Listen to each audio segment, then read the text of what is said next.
Datila, and welcome to the TNA post show. Tonight, it is Thursday, May 23rd, 2024, and Burt and I are going to be talking about TNA Impact. First, we're going to kick things off talking about Explosion. I know Burt left. He'll be back momentarily. All right. So Explosion featured the Around the Ring segment. This time, it featured Trey Miguel. Let me switch to the solo one in the meantime. Hey, Joe. So one of the things that I like about the Around the Ring segments is that we get to learn about the wrestlers outside of the ring, as LeMaire likes to say. And I really, really like these segments. You know, like we learned that Trey Miguel is a dog dad. So I thought that was really interesting because I didn't know that about Trey Miguel. But what did you guys think of this Around the Ring segment? Are you guys liking the Around the Ring segments? Burt, are you back? Oh, there you are. There you are, Burt. Sorry about that. It's okay. It happens. I've had technical issues too. So I was telling the people about the Around the Ring segment that featured Trey Miguel. We learned that he's a dad dog.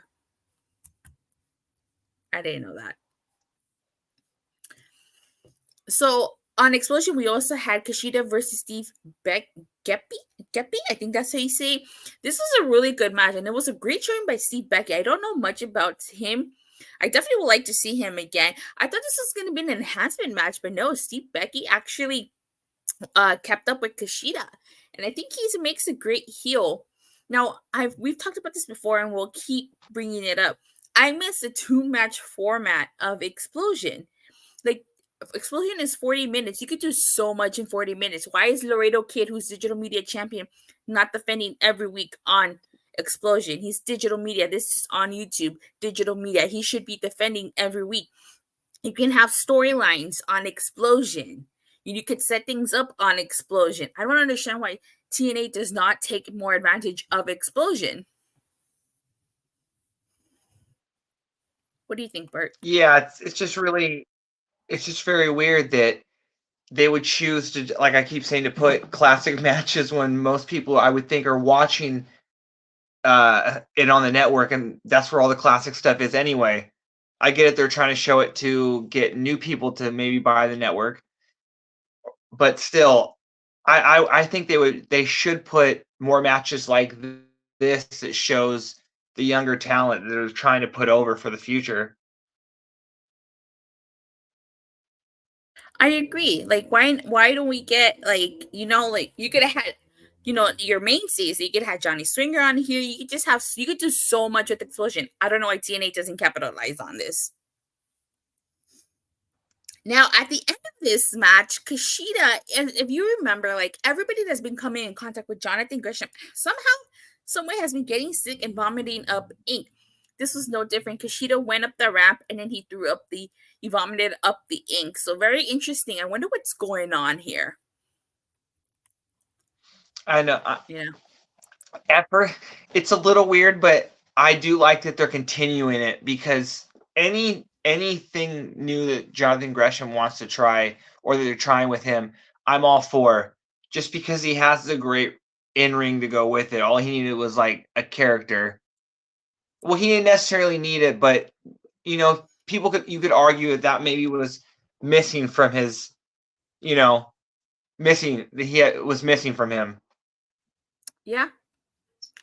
All right. So now let's talk about this week's episode of TNA Wrestling. So things kicked off with Matt Hardy and Ryan Nemeth versus the System in the form of Eddie Edwards and Brian Myers. I thought this was a good match. Broken Matt Hardy and Ryan Nemeth won after the crossbody to Brian Myers by Ryan Nemeth. Now, the System has been feuding with Nick Nemeth since like January. But we got an interesting development after this match. So obviously the System attacked Ryan Nemeth, and Moose speared Matt Hardy. Nick Nemeth made his return, and he saved his brother from the system. And as we learn later on in the night, it's going to be Matt Hardy versus Moose for that TNA World title. And it's going to be the Nemeth brothers versus Brian Myers and Eddie Edwards. I think this is the first time the Nemeth brothers are tag teaming together, right? That's what they said. And I really didn't like any of this. I don't mean to be a hater, but I don't want the Nemeth brothers to win the titles, but at the same time, I don't see Nick Nemeth losing just because he just lost his world title match. You know what I mean? Because I still think they're trying to do something with it, unless that's the plan for right now. And I also just don't want to see this. I don't think it's time for Eddie and Myers to drop gold right now. And then, as far as Matt Hardy and Moose, I could see. I hope not, but I could see Matt Hardy winning. I don't think he should, but I'm not gonna. If TNA has a plan, who am I to,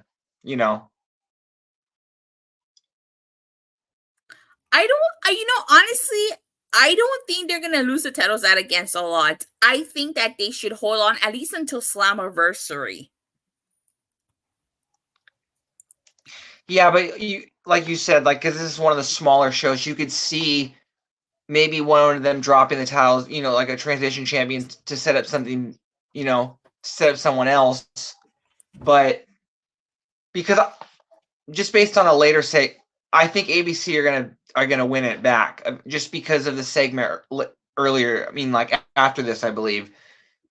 But yeah, I hope none of the system lose gold. But again, if I could see both of them, I mean, all of them losing because of the reasons I said, but at least likely, I think it would be Moose.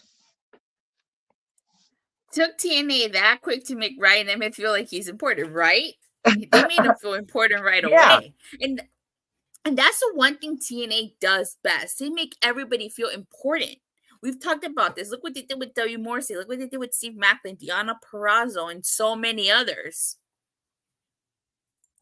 It's not necessarily. It's not necessarily just that I don't think he's. It's that they're putting him in an important feud. Like what he wasn't really doing anything meaningful in AEW. They put him right in like with the stars. So yeah, that helps. Yeah, I don't know if they'll win against the Lots. I just feel like they should wait for a Slammiversary for them to win, but that's just my opinion. All right, next we get an interview. Yeah, I think it would be pretty fun. So I said it would be pretty fucking stupid if they had the system drop gold at this point, especially since Alicia just won. You know what I mean? Mm-hmm. Next, we had an interview with the ABC, and they're basically talking about the tension that's been brewing between them. Chris Bay said that it's made up, it's non-existent, but Ace Austin is kind of like, no, brothers fight, which is what Chris Bay mentioned. So we find out that next week they're going to face each other. And I wonder if this is going to mark the end of ABC as we know it, or if they're only going to come back stronger. Are you not going to talk about how Chris Bay said Gia? Like yeah, Gia? Okay, Gia. Like Gia, I thought that was funny. Same. Yeah. No, this was a good say. And again, I not to mention to mention Gia again.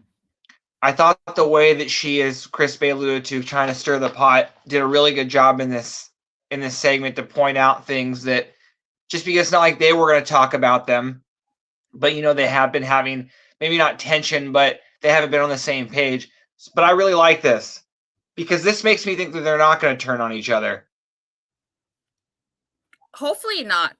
I know the Motor City Machine Gun Slap, even if ABC were to split up, I still think the tag team division will be okay. I I have no problem if they split up. I just don't want one of them to turn on each other. You know what I mean? That's just all Io says this. Oh, what? Sorry. He says this could be good or bad. Someone has to win. This episode has been based on partners and cousins suddenly lead out their differences. Yeah, that's so true. All right, next we get the Rascals versus Sinner and Saint. I thought this was going to be your typical enhancement match. I was actually surprised by how good this match was. I would not mind seeing Sinner and Saint again in TNA. They really I'm telling you, I thought this was I was going to tune out because I don't really like enhancement matches for established talent. But this was not an enhancement match. I mean, yeah, sure, the Rascals won, but I was really surprised by how good this match was. We need more Sinner and Saint on TNA. This was more of an enhancement plus match. I mean, it had a little extra in it. It definitely did. So, and then after, which just broke my heart, Steve Maclin has to come out, ruin everything. Gave the Rascals a crosshairs. But it's okay. I do, yeah, because I do think Steve Maclin will end up winning the world title again. Same. Just because I feel like he has more steam than he did when he was world champion or before that. I think they're really building something with him. Yeah, it sucks that he had such a short reign. Like they should. I wanted more from him. Tag your it game with Maclin and the Rascals. That's true. Speaking of Steve Maclin, we get an interview with Steve Maclin. We find out that next week's going to be Maclin versus Santana 2. Now, look, don't get me wrong. A great moment when Santana came back, but Santana has already defeated Steve Maclin. I think Steve Maclin should get the win in this year. Or do you think it's too soon for Santana to lose?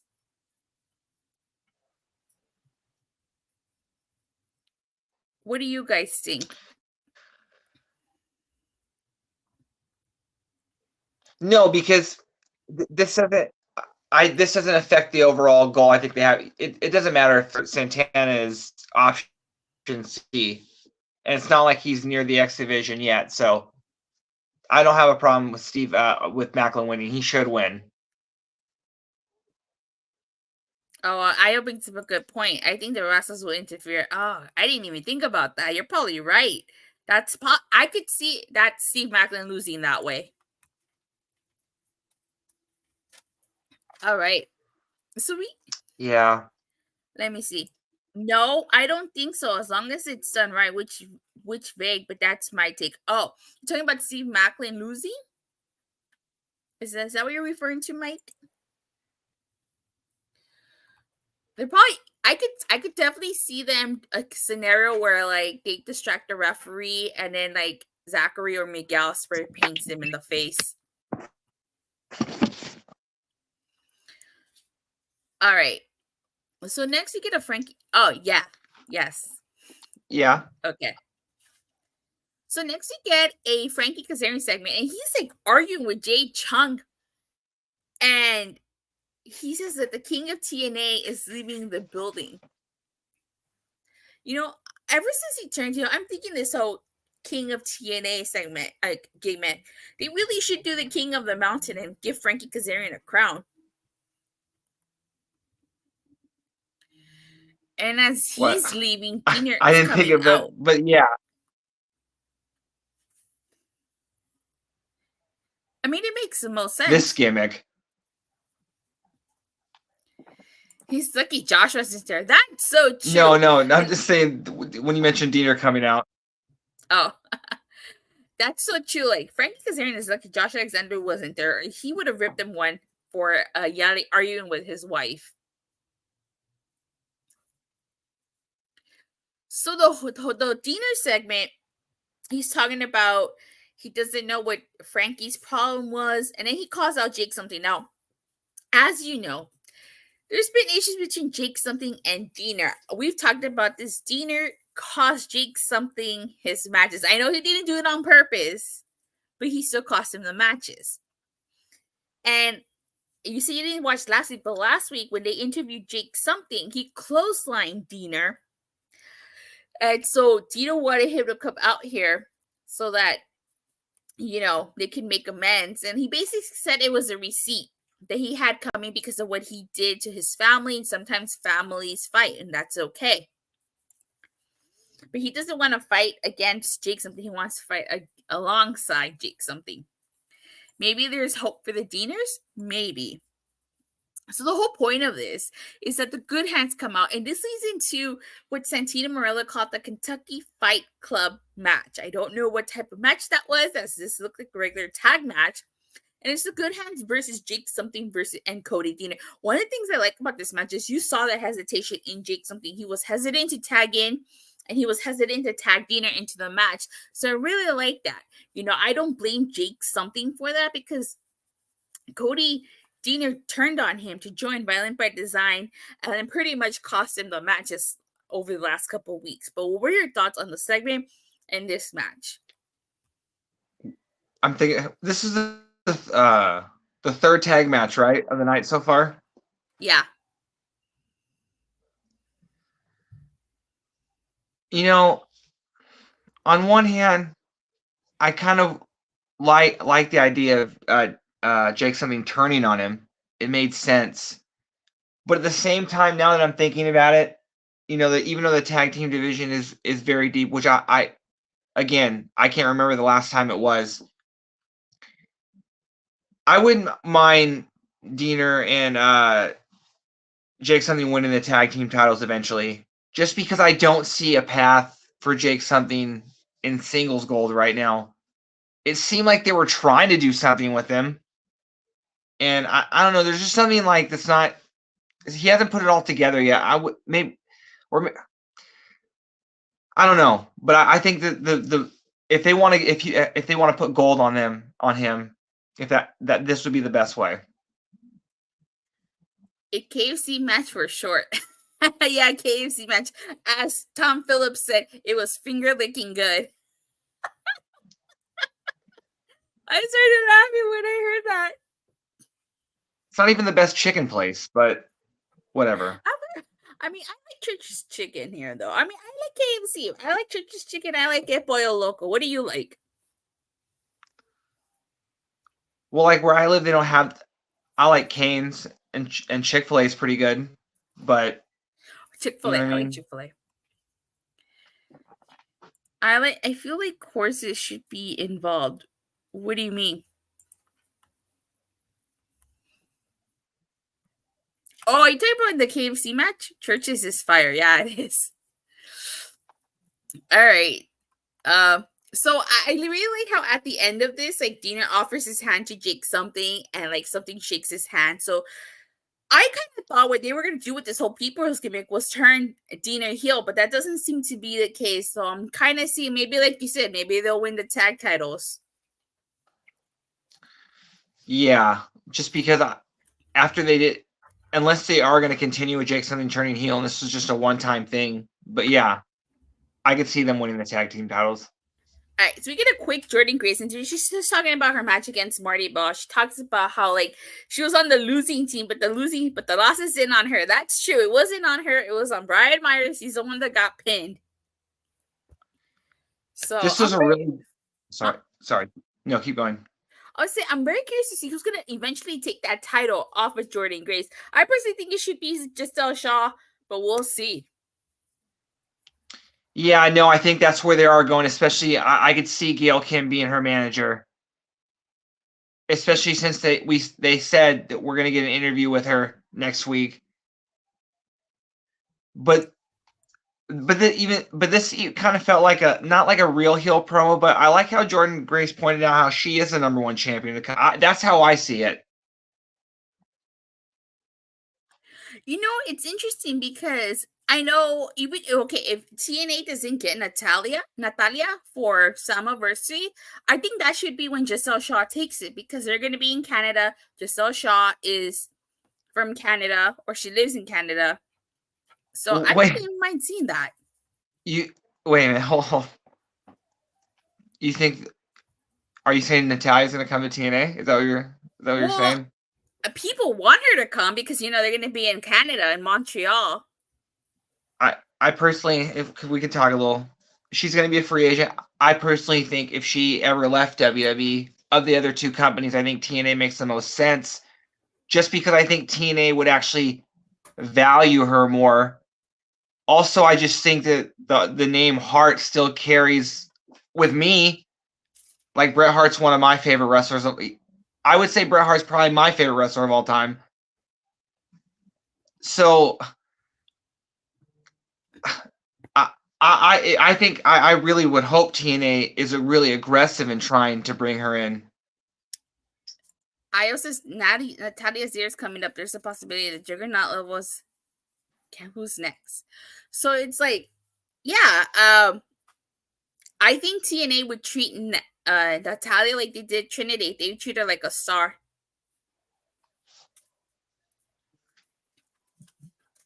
And the way TNA books its knockouts division, there's proof in that. So definitely. So next we get an interesting system segment. They're talking about their upcoming matches and stuff like that. And it was very interesting that Joe Henry interrupted them. And we find out next week it's going to be Joe Henry versus Eddie Edwards. The interesting part of this is that Joe Henry has had 2 feuds with Moose and Brian Myers. He beat Brian Myers for the digital media title, and he defended against Moose. So if he beats Eddie Edwards next week, he would have defeated all the members of the system. And I kind of like this because I feel like I'm hoping that this leads to Joe Henry being in the world titles picture. Like, I'm hashtag Joe Henry for world champion. Let's get that trending. Hashtag Joe Henry for world champion. He should be in the world title scene. I don't understand why he keeps floating around. So hopefully this is the start of that. That's what I was gonna say. It's about goddamn time. Like, this is that he should have been. Well, I'm fine with him winning the digital media champion, and I thought we obviously thought he was going to be tag teaming with Yuya, but things happen. But yeah, I really like this just because I think I could see him being the one to defeat Moose eventually as well, just because it has to be obviously. I like face versus heel, so.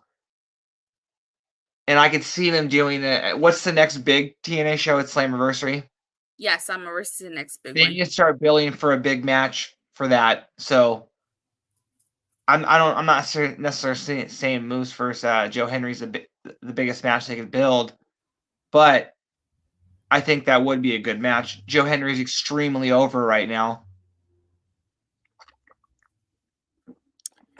I also says next week, funny songs put aside for one night. Yeah, Eddie Edwards called him a joke. Joe Henry should not let that slide. Eric Isaac said Henry for a title shot in the future. Yep. Hashtag Joe Henry for world champion.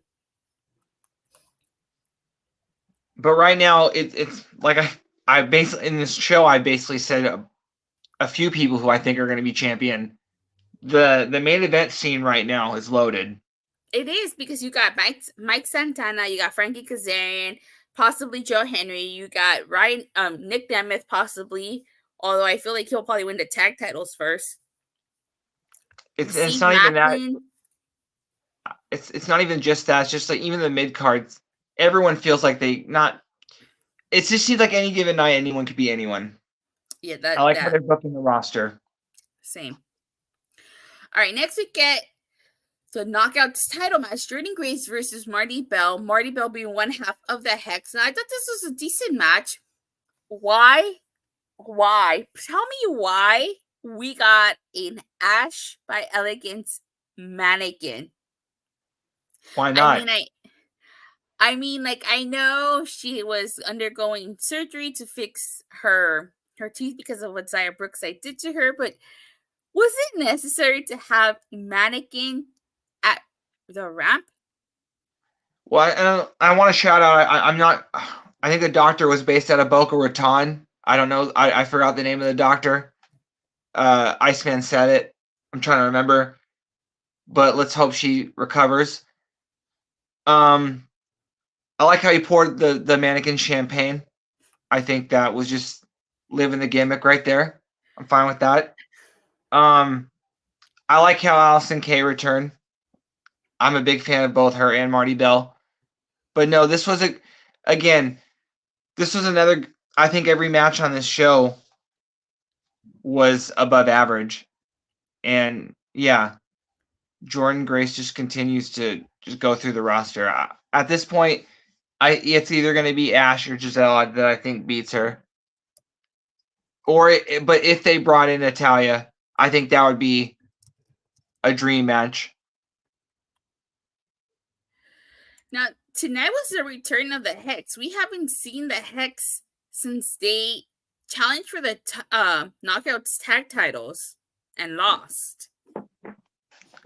TNA should definitely try to sign them, just because that would just add another team. Because the women's the Knockouts tag division is not as deep as the men's.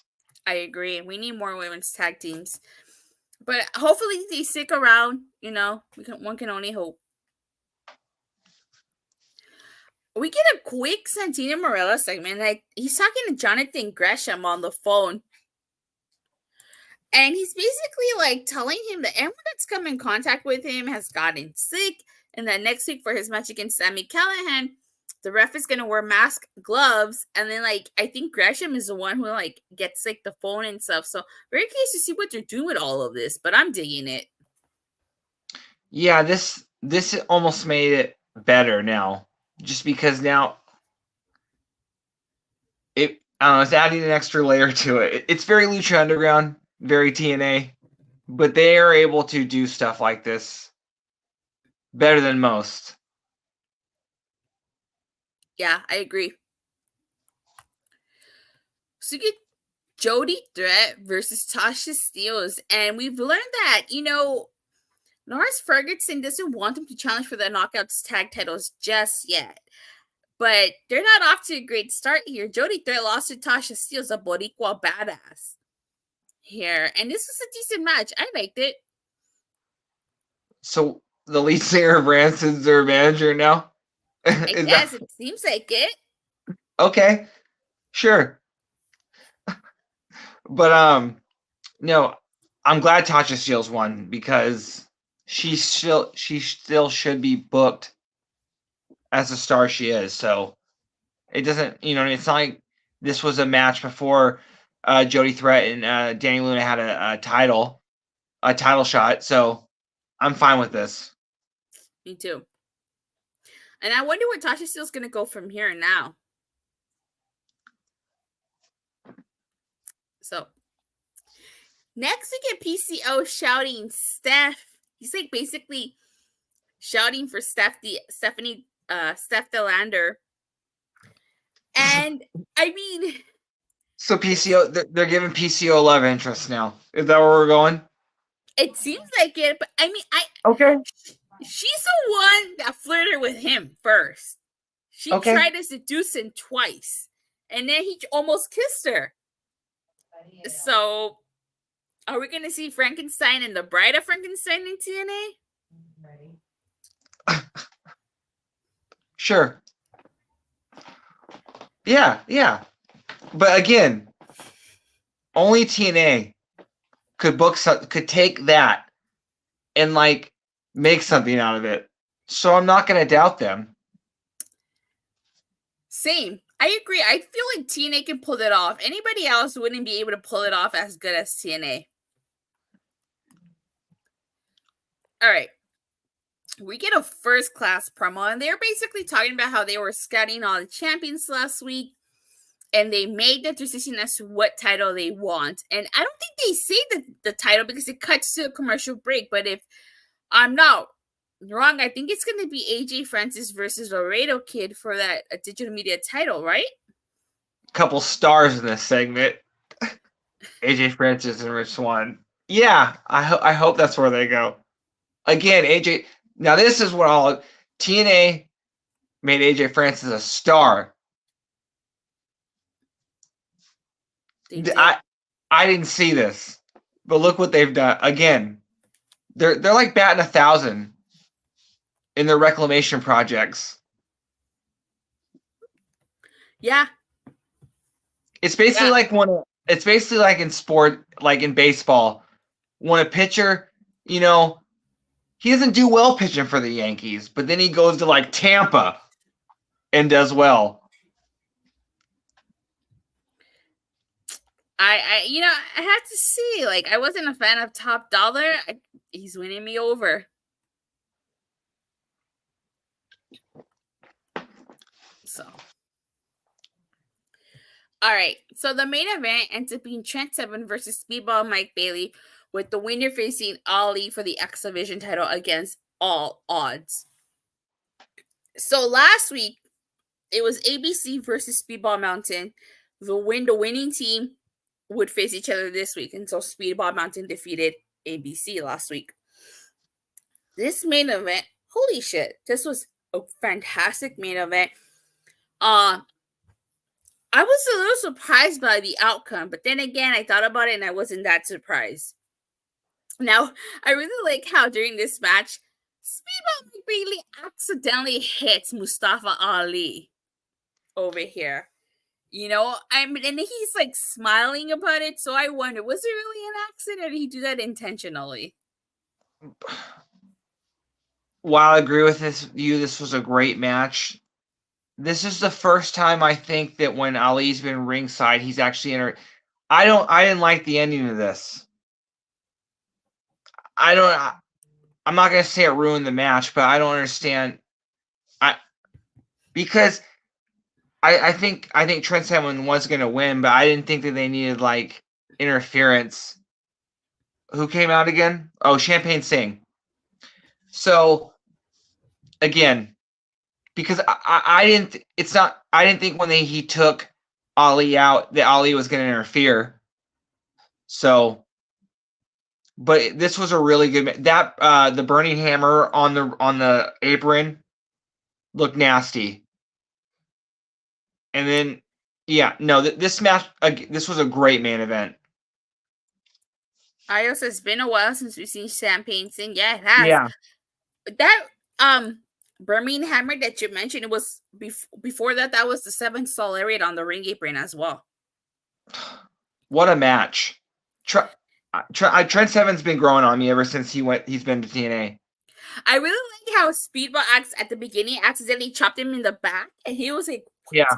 And he allowed Trent Seven to chop him in the back, and they were just chopping each other back and forth here. Do you remember that spot where they were just so into chopping each other? They almost both got counted out. Mm-hmm. Yeah. So I have to say, like, I wanted Mike Bailey to win this because I wanted to see Mustafa Ali versus Mike Bailey. But you have to remember, this is an against all odds in Chicago. No way is Mustafa Ali losing in his hometown, and whoever faces Ali is pretty much going to be the heel in that situation. But I do agree. I kind of question, did this match really need Champagne Singh to get involved here? No, I don't think so. I don't think so either. I really don't. I think that Trent Seven should have defeated Mike Bailey clean. Now, unless the story that they do is that, Mustafa Ali didn't want to face Mike Bailey and he didn't think Trent Seven could beat Mike Bailey, so he had Champagne Singh go out there. That could be a possibility. It's funny you said Ali's winning because I think he's winning as well. And I don't know how long he plans to be there. But I know I said I predict Mike Santana to use option C. But it also does fit if Ali is going to be there long term, especially with his like campaign character right now. So I could see, I don't know how long he's going to be there because, if when he's not going to drop the title in his hometown. So after that, I don't know how much longer they have him, but if they do have him for an extended period of time, I could see them doing that. I could see him dropping the title possibly at Slammiversary, or maybe a little after Slammiversary. I don't know. I don't know how much longer they have Ali for, but Because I could. Go ahead. Oh no, I can see Ali being in WWE, maybe not, but Ali. Because correct me if I'm wrong. Wasn't it supposed to be Ali instead of Kofi who got that spot in WWE, and Ali got hurt? Yeah. So basically, Ali was supposed to be in that elimination chamber with Kofi King, but he got hurt, and Kofi Kingston took his spot, and that led to Kofi Mania. Because I could see Ali being world champion in TNA. I can totally see it. So I can see them doing that, like going that route. Now in my head, I hope they do that.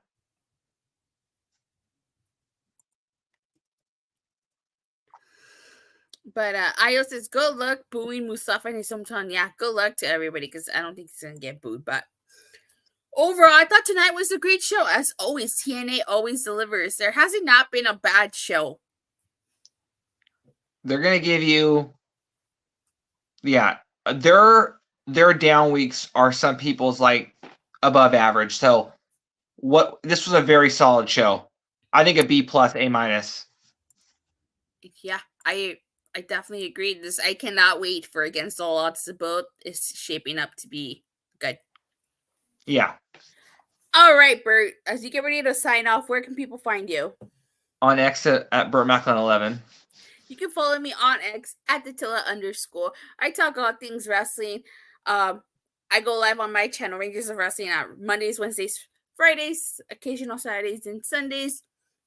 As always, thank you guys so much for watching and for the continued support. Please don't forget to like and subscribe. Make sure you hit that bell so you get notified whenever BodySlam goes live. And we'll see you guys next week. Bye.